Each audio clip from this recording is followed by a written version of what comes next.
गौरी की शादी एक बड़े घर के लड़के यानी कि राजेश के साथ होती है। राजेश की 4 बहनें हैं और सभी अपने भाई पर जान छिड़कती है।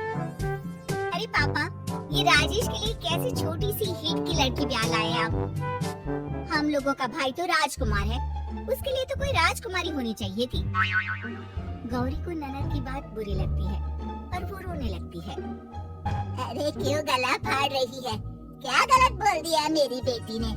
एकलौता बेटा है हमारा समझी? वो तो तेरे ससुर हाँ कराए थे, वरना मैं तो ना करवाती तेरी शादी अपने हीरे जैसे बेटे से। ननदे सास को भरती और सास गौरी से लड़ती। ये क्या है?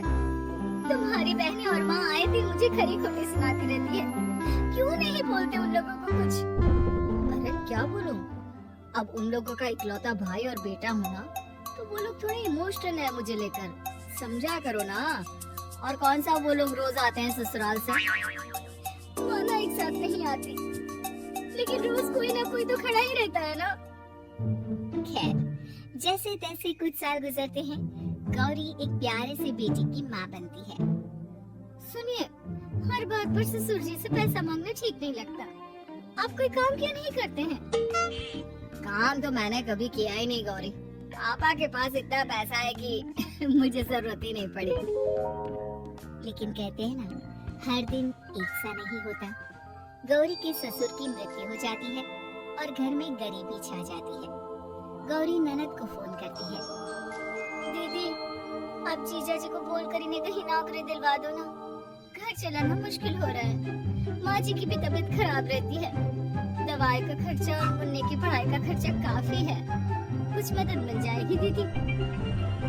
देखो गौरी, तुम तो जानती हो मेरे खुद के 3 बच्चे हैं, तो ये मत सोचना कि बात घुमा कर बोलोगी तो मैं कुछ मदद कर दूंगी। अब पति तुम्हारा है, सास तुम्हारी है, तो करना तो तुमको ही है ना, हम भी तो निभा रहे हैं। खैर, बोल दूंगी इनको। गौरी समझ जाती है। वो दूसरी ननद को फोन करती है, लेकिन माँ से भी उसे कुछ ऐसा ही जवाब मिलता है। अरे भाभी, हमारा भाई कैसे काम करेगा? वो तो राजकुमार है, बस आप जरा माँ का ख्याल रखो, उन्हें कोई तकलीफ मत होने देना, बाकी करते हैं बात आराम से। गौरी के सामने संकट आ जाता है कि वो कैसे अपना परिवार चलाए। ना पति काम करना चाहता है और ना ननद मदद। फिर एक रोज गौरी की सहेली कहती है, गौरी, मैं ना एक फैक्ट्री में काम करती हूँ, तुम्हारी परेशानी समझ सकती हूँ, क्यों नहीं तुम भी मेरे साथ वहाँ काम करती? अरे लेकिन मुन्ना तो छोटा है ना। तो क्या हुआ, तेरी सास और पति तो घर पर ही हैं, वो लोग संभाल लेंगे, तू चल मेरे साथ। गौरी ने अब काम करना शुरू कर दिया था, लेकिन उसका सपना अपने बेटी को अच्छी शिक्षा देने का था। गौरी अपने भाई से कहती है, भाई, आपके बच्चे जिस स्कूल में पढ़ते हैं उसमें मेरे गौरव का भी एडमिशन हो सकता है क्या? अरे कैसे बात कर रही है गौरी, जितना तो कमाती है उतने में तो तेरा घर भी नहीं चलता, तू कहाँ इतने महंगे स्कूल का सपना देख रही है? लेकिन गौरी भी ठान लेती है कि वो किसी न किसी तरह अपने बच्चे को अच्छे स्कूल में पढ़ाएगी। माँ जी, ये मेरे गहने हैं, मैं बेच रही हूँ, गौरव का कल एडमिशन है। अरे वो तो ठीक है गौरी, लेकिन आगे की फीस कैसे मैनेज करेगी? और ज्यादा मेहनत कर लूंगी माँ, गौरव कुछ बन गया तो हम लोगों के सारे दुख दर्द दूर कर देगा। गौरी, हम लोगों ने तुझे गलत समझा, लेकिन तू ही थी जो ये घर लेकर चल रही है, वरना घर ही अलग हो जाती है। गौरी सास की ओर मुस्कुरा कर देखती है, आप भी तो मेरा साथ दे रही है ना? अरे कभी खाने में रोज रोज पत्ता खिलाती रहती हो। अरे शर्म तो आती नहीं, सारा दिन बहू काम करके पैसे लाती है, खुद तो कुछ करता नहीं, ऊपर से मुझे। गौरी अपना घर चलाने के लिए तो पर्याप्त पैसे कमा लेती है, लेकिन बेटे के महंगे स्कूल, कोचिंग और उसकी डिमांड पूरी करने के लिए उसे लोगों से पैसे उधार लेने पड़ते। माँ, मुझे जूडो कराटे की ड्रेस चाहिए, मैं घर के कपड़ों में क्लास नहीं अटेंड करूँगा। और क्या, बिल्कुल, घर की भी कोई ड्रेस होती है क्या? मैं कल ही ला दूंगी बच्चा, तू बस मन लगाकर पढ़ाई किया कर। उसके जाने के बाद कहाँ से लाएगी पैसे ड्रेस के? माँ वो पास वाली चाची से कुछ पैसे उधार लूंगी। अरे सभी से तो उधार ले चुकी है तू। कर्जा इतना चढ़ा लिया है कि पूरा जीवन भी कमाएगी तो उतार नहीं पाएगी। माँ जी गौरव कुछ बन जाए तो मुझे कमाने की क्या जरूरत है, फिर तो मैं बस रानी बनकर राज करूंगी। एक दिन गौरव कहता है, माँ मेरी नौकरी लग गई है, वो भी अच्छे पैसों में। अब हम लोगों के बुरे और दुख के दिन जल्दी खत्म हो जाएंगे। गौरी की खुशी का ठिकाना नहीं होता।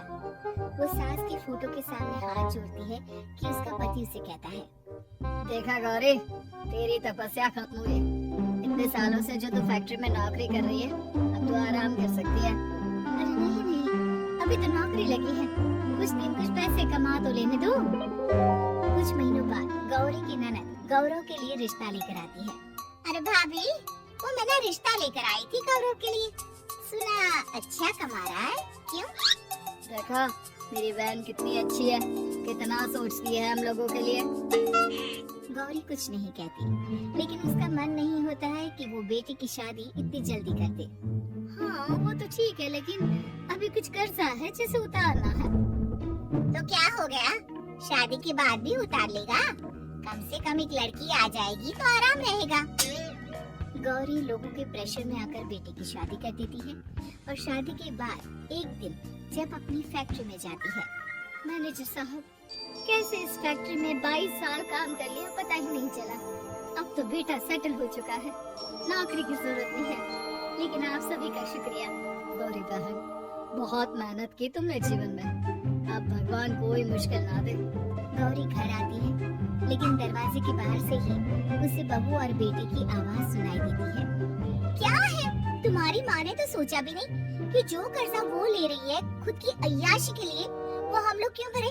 उनका कर्जा है वो देखे। हाँ लेकिन क्या करूँ, माँ को छोड़कर रह भी तो नहीं सकता ना। अरे रह नहीं सकती तो क्या करोगी? पूरी जिंदगी उनका कर्जा चुकाते रहोगी? कल को हमारी भी फैमिली बढ़ेगी, कैसे मैनेज करेंगी? मैं नहीं जानती, साफ साफ बोल दो पैसे नहीं है फालतू के। जिसका कर्जा है वही निपटाए। गौरी बेटे बहू की बात सुनकर स्तब्ध रह जाती है और अंदर न आकर वहाँ से सीधे फैक्ट्री जाती है। मैनेजर साहब मैं सोच रही थी कि इतनी जल्दी नौकरी नहीं छोड़नी चाहिए, जब तक हिम्मत है तो कर लेते हैं। वो मेरा इस्तीफा ना वापस कर दीजिए। ये बोलकर गौरी की आंख लाल हो जाती है। मैनेजर समझ जाता है कि गौरी की उम्मीद टूट चुकी है। वो उसके हाथ में इस्तीफा रखकर कहता है, कर्जा माँ का है तो माँ ही चुकाएगी। माँ का कर्जा आज तक क्या कोई चुका पाया?